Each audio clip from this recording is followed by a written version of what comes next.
Hey, Robert John Hadfield here from Audio Mover, and we're going to take a few minutes here and look at what I think is a pretty interesting cassette tape. And the reason I think this is interesting is cassettes were such a big deal, you know, back in the 80s especially, that even companies like, you'll see this here, this is branded by KMART.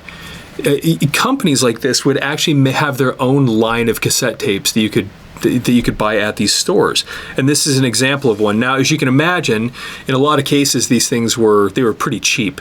and one of the first things you'll notice, I'm going to flip this over here. If you're familiar with cassette tapes, or if you've watched any of our other videos that we've done, you'll notice oftentimes that there are screws to take it apart. Usually there's a screw right there. But as you'll see on this tape, there are no screws anywhere holding it together. So this was sealed together in some way other than screws. And this right here, although maybe in this camera it looks like a screw, it's actually, that's a little protrusion, I think, from where from the plastic injection molding, and that's it. But if you were to open it up right here, there's a possibility that it's even sealed right there. Hard to say until we open it up. But this is a KMART brand cassette tape, 60 minutes, you'll see right there. And of course, a 60-minute tape, that meant that there was 30 minutes on side A, 30 minutes on side B. Kind of interestingly, on some of these tapes that were these house brand tapes, they didn't mark what was side A and side B. You know, that was up to you to decide, and you would just write, or maybe you wouldn't put anything, you just write what was on that side of the tape. So, but the tape has all the normal things. You'll see here the leader tape, which is the clear tape, that precedes the actual oxide tape. And we'll kind of forward this so you can see where that goes. There's always about a foot or so of leader tape. And then you'll see the oxide tape coming in. And right there, that's where the leader tape and the oxide tape are sealed together. Now, let me pull this out. You can see right there, that's the front side. This is the side that would touch the head. And if you flip it over, in this case, it's really, really hard to see the actual, it's basically a piece of adhesive that is spanning from there to about there. And that's what's holding this tape together. And it's kind of hard to see, but you can tell that it's there, because when you look at how it bends, you'll see where you can get a really good sense of where the adhesive is that's holding those two pieces together. Now I'm going to put this back in, and then I'll show you the other normal things that are in a cassette tape. If you look inside, here's your pressure pad. What the purpose of the pressure pad is, we've talked about this before. If this were a playhead from your cassette deck and you push play, it pushes up inside the tape like this. And because the head has to make contact with the oxide tape to pick up the magnetic data, the magnetic signal, it wants to make a really solid connection. And so there's this little piece of felt, in this case it's kind of white, and the playhead will actually push up on it just slightly, and that makes sure that sandwiches it together so that you get a really, really solid contact between the playhead in the tape deck and the actual oxide tape that it's trying to read. Now this tape is pretty old. You can see that window is dirty. You can even see that it's probably had some light damage over here. But KMART logo, still there, still really obvious. And the top here, you can see that it still has the protection tabs in place. I don't know if we've talked about those before, but these protection tabs, what those do is, as long as they're like this, it will allow you to record on the tape. So if you put it in a tape deck and you hit record, it would record on there. If you were to pop these out, it would actually disable the record function.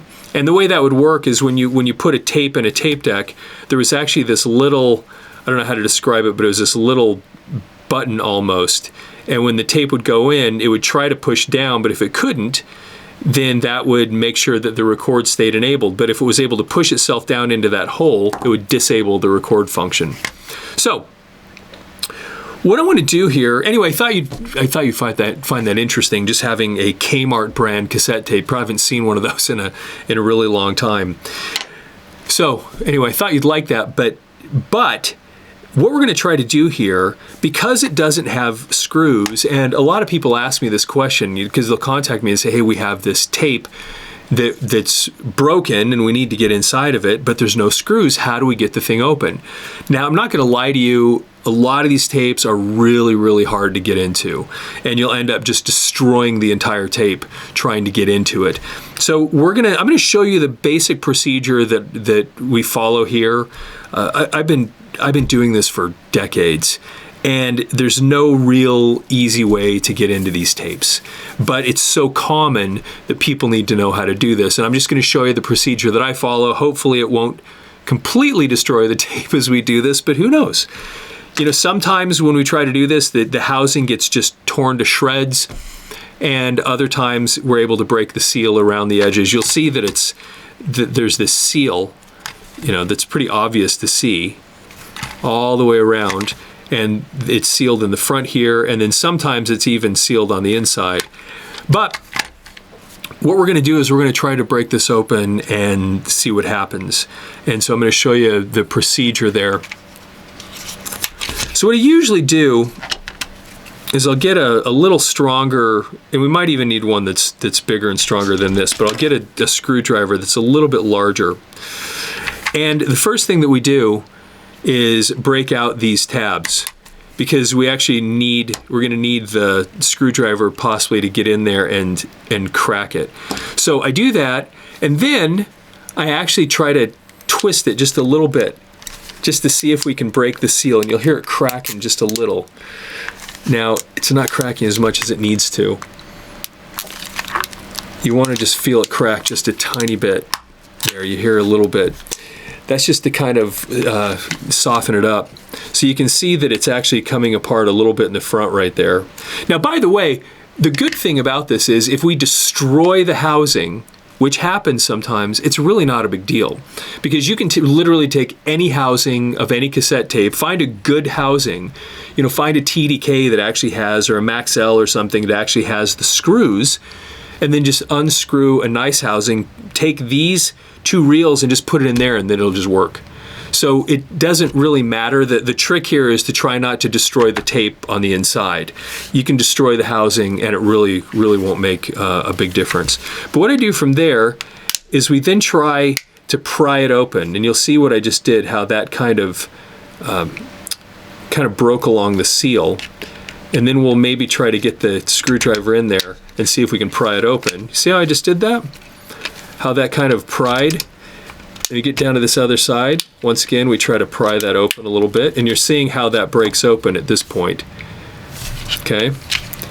So now we're going to go down this other side and break that side open. See that we just got that there. And then we're going to do it on the other side here. Now, a lot of times when you get over to these other sides, it'll sometimes, that seal is so strong it'll actually start tearing up along the edges along the side here, but this one's actually doing pretty well so far. Yeah, check that out. So we just got in, there we go. So we just broke that open. There you go. Now we're on the inside of this tape. Now fortunately sometimes it really is sealed. There's in this middle part. It's not very often, but sometimes it is, and man, that makes it really, really hard. And you'll see a few interesting things about this particular tape. I'm going to move this gasket out of the way. This tape, actually, check this out. Just spinning it, you can see that this actually came apart while I was spinning it, and I didn't even recognize that it was, because the thing that holds the tape together that I showed you, oh, check that out. That's really interesting. And maybe I did that when we were working on it. I don't think so, though. There's a break right there. That may have cut while I was opening it up. Anyway, you can kind of see how this works, though. We cut the leader a little bit right there. So unfortunately, sometimes when you're breaking into a cassette, and you'll tag a little piece of the tape, and that's just the way it goes sometimes. But we did very little damage to this. All we have to do is just reconnect that part right there. It's very easy to do. So what you're going to see here that's kind of interesting is over here, we're going to flip this around, you'll see this little metal post. And the little metal post actually is right here too.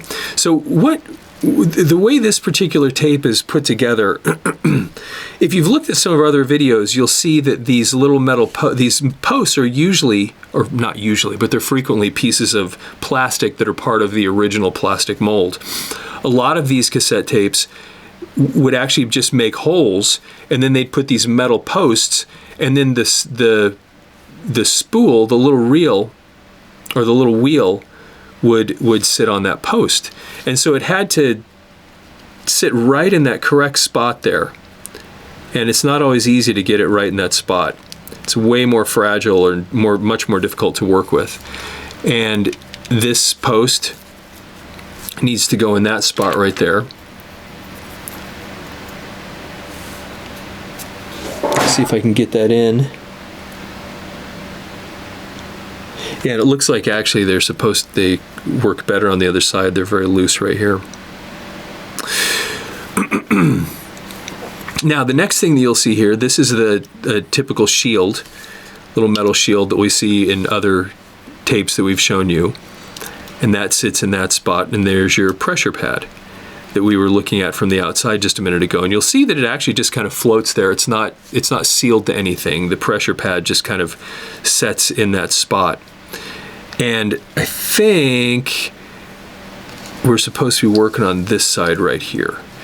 And the reason I say that, even though they look kind of the same, is that there's a very specific spot where these are supposed to sit if you're going to try to close it back up, and you see how loose it was right there. And this is the correct side for it. And you can see, because it has these posts right here, this pressure pad's going to fit right in between that spot. So we'll have to pop the reels back over this way, and that explains why these little posts more accurately fit inside this right here. And so once those little metal posts are in place, boy, I'm gonna have to work on that for a minute. Then you can put the reels or the little wheels in place. Now you'll notice, check out this gasket here. These gaskets, we've shown you before, you'll find these in almost all cassette tapes. And what this does is it keeps the tape from rubbing on the plastic itself. And then a lot of these gaskets have a little bit of, they're embossed a little bit, so they have a little bit of pressure. And then what that does is it makes sure that the tape, spools onto the reel very, very, very smoothly by just putting a little bit of pressure down and up onto the tape, or I guess it's not usually laying this way, it's from side to side. But that's how the reel stays in place, or that's how the tape winds really neatly. So the challenge that you have at this point, especially because now we have to do this little repair, we're going to put that there. Then we're going to take this piece of tape, this reel, and as long as you're a little bit careful, it won't go flying everywhere. We're just going to set that right in place right there. Now, before you do anything like this, always wash your hands really well. The oils that you can get on your fingers will oftentimes transfer. I'm not as worried about this tape because I'm never going to play the thing again. But when you do this for real, wash your hands really well. Use tools where you can, so you're not transferring things onto the tape itself. But anyway, I found years ago that it is so difficult to work on these things with plastic gloves and only use these tools. It's just almost impossible. And so I usually just, when I'm doing something like this, we just go wash our hands really, really well, and then go through this procedure like so. So the challenge at this point, and this is a challenge, is getting those little reels back in place with those little posts, those little metal posts. You can see that they have this post in the mold itself, but the little metal piece that's supposed to fit in there is going to be a little, because it just kind of sits in there with pressure. And then I'm going to have to grab another little piece of tape to hold these two pieces together as we repair it. So let me see if we can do this. And if we can't, we'll just end this video, and at least I showed you how to open up a tape without the tape that doesn't have screws. So let me get down. I'm gonna have to look a little closer here to make sure we can get this in place.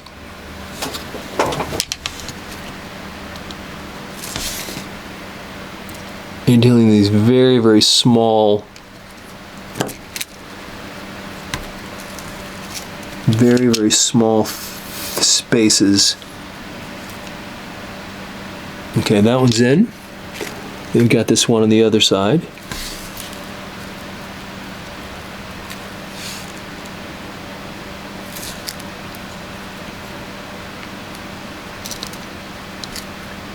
Now that one's in. There we go. So we're going to drop that little reel, or the little wheel right there. We're going to drop this wheel right here. So now the wheels are back in place. And the pressure pad, we have to set that back in its spot. And you'll kind of see that that fits right. Let's see if we got that. Not quite.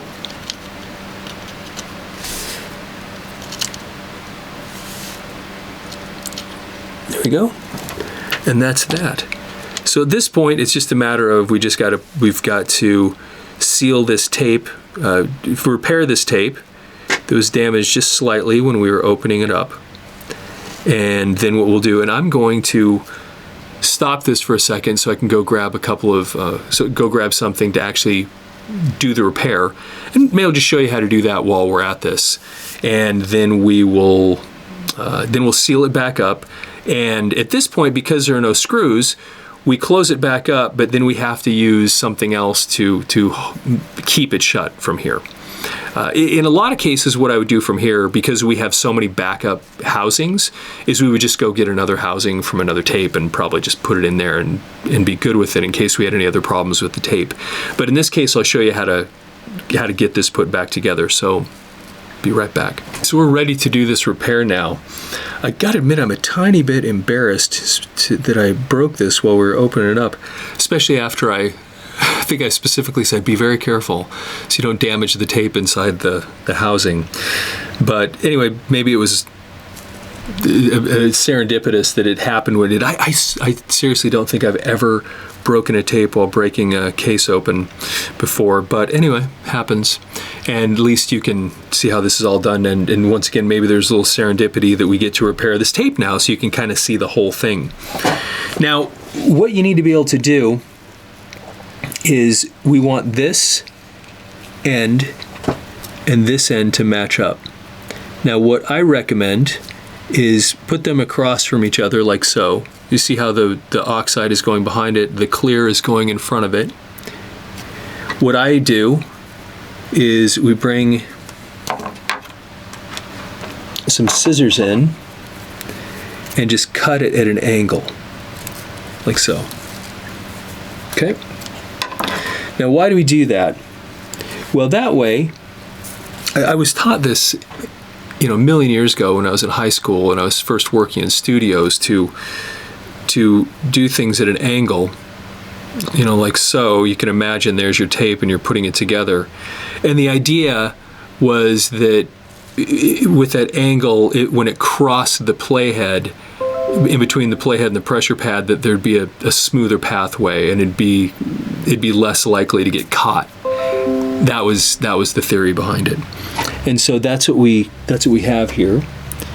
So we're going to, not sure where I just put that little piece of repair tape, but here's our little piece. That's one of our little that just got cut off. And now what we're going to do is we're going to match these up, and then we're going to get this fixed. All right. So keep in mind that the tape, the head is reading this side of it. So we want the repair to be done on the back. I didn't quite get that straight enough. I'm going to fix that a little bit. There are little kits that you used to be able to buy to do this, and I haven't even looked for one in years. And I just kind of got used to just doing this way a long time ago. So I'm sure there'll be some people very critical of the way I just did that. But either way, once again, that's supposed to be the back. And then we take the front here, and you'll see how those two things, the angles, match up. Hopefully my head's not blocking the video too much. And then there you go. Now it's sealed together. It's not the most beautiful repair that I've ever done, but you'll see that it's fixed. And now the tape should play fine. So let's get this whole thing put back together, and you will have seen then the whole process of what we do, especially if a tape, and this is what we do, because if a tape is broken inside a housing or a cassette case like this that you can't open with there's no screws on it, this is what we do. So, and we get this a lot where people have broken tapes. Mainly what happens is this right here, where they're put together, where the leader and the oxide are put together, the adhesive, well, you've seen what happens to like Scotch tape, for example, that sits for 20 years. It gets yellow and it flakes and it breaks off, and then it's no longer holding things together. That's what happens here. This really is nothing more than just like really a piece of tape when they first made it. It just happens to fit perfectly on there. But over time, depending on the adhesive that was used, it'll break down, and then when somebody goes to play this tape 30 years later, it just goes poop, and this just comes right apart, and then people can't open it because there's no screws, and then they call us and say, well, now what do I do? Because I can't get this thing to work, and then they send it to us, and we go do something similar to what we just did. Break it open, repair the tape, and then digitize it, so that they can then have a permanent copy. And that's actually what our company does, Audio Mover, is that we get people, we don't focus on repairs, although we do a lot of them. What we do is people send us in their audio and videotapes, and we just convert them to digital to make a permanent archive. And so what we do, getting the tape to go on the reel, kind of need to hold it in place, because since the other side's not on there, it'll flop around and it'll get a little bit challenging. Now the challenge at this point, because those metal posts are just kind of sitting in those little divots and it's not really solid. If we pull this too tight right now, and this might happen while I'm doing it, I'm doing this without a net, it will actually just pull it right off again, and then we're back to the beginning where we've got to try to put those posts back in. So we're going to see if we can just maneuver these in place, the tape, without disturbing. Always makes me wonder how they put these things together originally without causing, getting these things to work smoothly. I'm sure it was probably done by a machine. So now we get that around that post. On the outside, we're getting close. So you can kind of see how that tension could literally pull that post right out of the way. So I'm going to hold these two things in place. Hopefully you can kind of see what I'm doing. When you keep it with just a tiny bit of tension, it makes it easier to pop the leader tape into place there. Now I'm going to give you a little bit of advice. As much as you possibly can, when you repair a tape, it's so much easier if you're dealing with the leader tape, because the leader tape doesn't twist and fall all over the place like the oxide tape does. And so it's better if you can get the leader tape. I'm going to lean this up a little bit so you can kind of see what you do is you set the oxide tape has to kind of fit behind those protrusions right there, and their matching ones are on that side of the tape there, and then you'll see that in just a second. Okay, now if everything's lined up, and then you realize that it's got to line up perfectly with these holes now, and that can now be another challenge. This actually can get a little bit painful doing this sometimes. We're going to now put this gasket here. You actually see the dirt from the window that we looked at just a few minutes ago. Okay, so that's in place. Now we're going to try to close it, setting this over the top, and hopefully it will fit on neatly and it won't fight us. But everything has to line up. So let's make sure that we got this.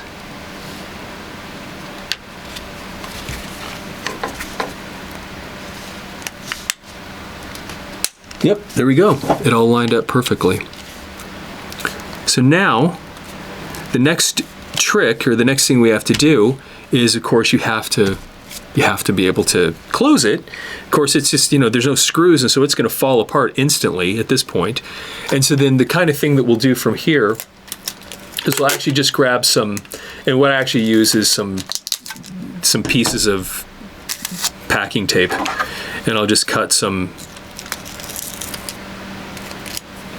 pieces like this, and I'll put one on either side that'll just span the front to back. I know that seems a little bit archaic possibly just doing that, but it works. I'm just gonna grab one more piece, and then we'll have this guy back up and running. And once again, I just was doing this for demo purposes. I don't know what's on this tape, and it'll probably never get played again, but at least you had a little demo of how this stuff works. And then if you needed to get into it, it's as easy as, at this point, as just popping that tape. This tape, not this tape. And that holds it together really well. So now what I'm going to do is we'll just let's spin this forward, and you'll see the leader tape right there, and then you'll see our little repair that we did right there. And this tape should play perfectly at this point. Should work fine. Anyway, that's a KMART. That is a KMART cassette tape that I'm guessing probably goes back to the early 80s possibly. Anyway, but that's what it is, and that's how you take apart a tape that does not have screws, that's sealed shut. That's one way to get it open so that you can do the repair. Anyway, hope you enjoyed that. If you like these videos, please like and subscribe, and leave any comments that you have, and tell us what you like about these videos so we can make more of the kind of things you enjoy. And from there, have a great day.